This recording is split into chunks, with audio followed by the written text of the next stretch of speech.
ਅਗਲੀ ਖ਼ਬਰ ਵੱਲ ਚੱਲੀਏ ਤੇ ਖ਼ਾਸ ਕਰਕੇ ਜਿਹੜੇ ਕੈਲੀਫੋਰਨੀਆ ਦੇ ਵਿੱਚ ਰਹਿੰਦੇ ਹੈਗੇ ਆ। ਇੱਕ ਜਿਹੜਾ ਫੂਡ ਤੁਸੀਂ ਆਪਾਂ ਜਿਹੜੀ ਸਬਜ਼ੀਆਂ, ਫਰੂਟ ਖਰੀਦ ਰਹੇ ਆ ਕੋਸਟਕੋ ਤੋਂ ਵੀ ਹੋਰ ਵੀ ਉਹਦੇ ਵਿੱਚ ਇਹ ਆ ਰਿਹਾ ਵੀ ਇਹ ਜਿਹੜਾ ਫੂਡਸ ਹੈਗੇ ਆ ਇਹਨਾਂ ਦੇ ਵਿੱਚ ਡਾਇਰੀਆ ਕਾਜ਼ਿੰਗ ਪੈਰਾਸਾਈਟ ਸਾਈਕਲੋਸਪੋਰਾ ਜੋ ਆ ਉਹ ਪਾਇਆ ਗਿਆ ਹੈਗਾ 31 ਸਟੇਟਾਂ ਦੇ ਵਿੱਚ ਇਹ ਪਾਇਆ ਗਿਆ ਹੈ ਤੇ 800 ਕੇਸ ਆਲਰੇਡੀ ਸਾਈਕਲੋਸਪੋਰੇਸਿਸ ਜਿਹੜੀ ਇਲਨੈਸ ਆ ਇਹਦੇ ਨਾਲ ਹੁੰਦੀ ਹੈਗੀ ਆ ਟੱਟੀਆਂ ਲੱਗ ਜਾਂਦੀਆਂ ਆ ਉਹ ਲੋਕਾਂ ਨੂੰ ਹੋ ਰਹੀ ਹੈਗੀ ਆ 1500 ਕੇਸ ਕਹਿੰਦੇ ਨਵੇਂ ਕੇਸ ਹੋਰ ਆਏ ਹੈਗੇ ਆ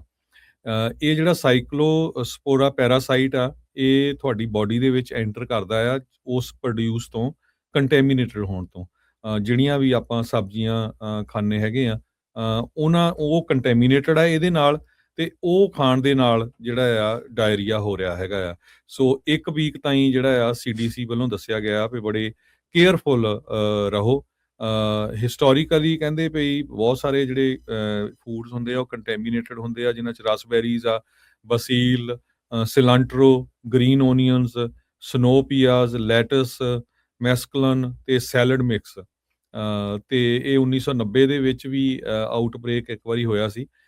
ਪਰ ਹੁਣ ਵੀ 31 ਸਟੇਟਾਂ ਦੇ ਵਿੱਚ ਇਹ ਹੋਇਆ ਹੈਗਾ ਸੋ ਧਿਆਨ ਰੱਖੋ ਜਿਹੜੇ ਵੀ ਪ੍ਰੋਡਿਊਸ ਖਾਂਦੇ ਆ ਜਾਂ ਵੈਜੀਟੇਬਲਸ ਹੈਗੀਆਂ ਆ ਉਹਨਾਂ ਨੂੰ ਪੂਰੀ ਤਰ੍ਹਾਂ ਵਾਸ਼ ਕਰਕੇ ਜੋ ਆ ਉਹ ਵਰਤਿਆ ਜਾਵੇ ਈਵਨ ਕਹਿੰਦੇ ਵੀ ਜਿਹੜੇ ਅਲਕੋਹਲ ਬੇਸਡ ਹੈਂਡ ਸੈਨੀਟਾਈਜ਼ਰਸ ਆ ਉਹ ਵੀ ਸਾਈਕਲੋਸਪੋਰਾ ਨੂੰ ਮਾਰਦੇ ਨਹੀਂ ਹੈਗੇ ਸੋ ਇਹ ਇੰਨਾ ਜ਼ਿਆਦਾ ਜਿਹੜਾ ਸਟਰੋਂਗ ਹੈਗਾ ਜੀ ਅਗਲੀ ਖ਼ਬਰ ਵੱਲ ਚੱਲੀਏ ਤੇ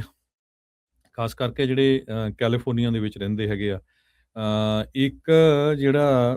ਫੂਡ ਤੁਸੀਂ ਆਪਾਂ ਜਿਹੜੀ ਸਬਜ਼ੀਆਂ ਫਰੂਟ ਖਰੀਦ ਰਹੇ ਆ ਕੋਸਟਕੋ ਤੋਂ ਵੀ ਹੋਰ ਵੀ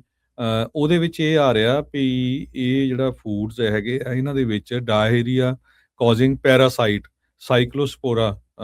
ਜੋ ਆ ਉਹ ਪਾਇਆ ਗਿਆ ਹੈਗਾ 31 ਸਟੇਟਾਂ ਦੇ ਵਿੱਚ ਇਹ ਪਾਇਆ ਗਿਆ ਹੈ ਤੇ 800 ਕੇਸ ਆਲਰੇਡੀ ਸਾਈਕਲੋਸਪੋਰੇਸਿਸ ਜਿਹੜੀ ਇਲਨੈਸ ਆ ਇਹਦੇ ਨਾਲ ਹੁੰਦੀ ਹੈਗੀ ਆ ਟੱਟੀਆਂ ਲੱਗ ਜਾਂਦੀਆਂ ਆ ਉਹ ਲੋਕਾਂ ਨੂੰ ਹੋ ਰਹੀ ਹੈਗੀ ਆ 1500 ਕੇਸ ਕਹਿੰਦੇ ਨਵੇਂ ਕੇਸ ਹੋਰ ਆਏ ਹੈਗੇ ਆ ਇਹ ਜਿਹੜਾ ਸਾਈਕਲੋਸਪੋਰਾ ਪੈਰਾਸਾਈਟ ਆ ਇਹ ਤੁਹਾਡੀ ਬਾਡੀ ਦੇ ਵਿੱਚ ਐਂਟਰ ਕਰਦਾ ਆ ਉਸ ਪ੍ਰੋਡਿਊਸ ਤੋਂ ਕੰਟੈਮੀਨੇਟਡ ਹੋਣ ਤੋਂ ਜਿਹੜੀਆਂ ਵੀ ਆਪਾਂ ਸਬਜ਼ੀਆਂ ਖਾਂਦੇ ਹੈਗੇ ਆ ਉਹ ਕੰਟੈਮੀਨੇਟਡ ਆ ਇਹਦੇ ਨਾਲ ਤੇ ਉਹ ਖਾਣ ਦੇ ਨਾਲ ਜਿਹੜਾ ਆ ਡਾਇਰੀਆ ਹੋ ਰਿਹਾ ਹੈਗਾ ਆ ਸੋ 1 ਵੀਕ ਤਾਈਂ ਜਿਹੜਾ ਆ ਸੀਡੀਸੀ ਵੱਲੋਂ ਦੱਸਿਆ ਗਿਆ ਵੀ ਬੜੇ ਕੇਅਰਫੁਲ ਰਹੋ ਹਿਸਟੋਰੀਕਲੀ ਕਹਿੰਦੇ ਪਈ ਬਹੁਤ ਸਾਰੇ ਜਿਹੜੇ ਫੂਡਸ ਹੁੰਦੇ ਆ ਉਹ ਕੰਟੈਮੀਨੇਟਡ ਹੁੰਦੇ ਆ ਜਿਨ੍ਹਾਂ ਚ ਰਸਬੈਰੀਜ਼ ਆ ਬਸੀਲ ਸਿਲੰਟਰੋ ਗ੍ਰੀਨ ਓਨੀਅਨਸ ਸਨੋਪੀਆਜ਼ ਲੈਟਸ ਮੈਸਕਲਨ ਤੇ ਸੈਲਡ ਮਿਕਸ ਤੇ ਇਹ 1990 ਦੇ ਵਿੱਚ ਵੀ ਆਊਟਬ੍ਰੇਕ ਇੱਕ ਵਾਰੀ ਹੋਇਆ ਸੀ ਪਰ ਹੁਣ ਵੀ 31 ਸਟੇਟਾਂ ਦੇ ਵਿੱਚ ਇਹ ਹੋਇਆ ਹੈਗਾ ਸੋ ਧਿਆਨ ਰੱਖੋ ਜਿਹੜੇ ਵੀ ਪ੍ਰੋਡਿਊਸ ਖਾਂਦੇ ਆ ਜਾਂ ਵੈਜੀਟੇਬਲਸ ਹੈਗੀਆਂ ਆ ਉਹਨਾਂ ਨੂੰ ਪੂਰੀ ਤਰ੍ਹਾਂ ਵਾਸ਼ ਕਰਕੇ ਜੋ ਆ ਉਹ ਵਰਤਿਆ ਜਾਵੇ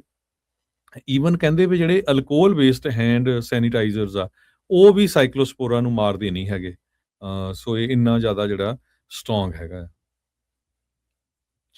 ਜੀ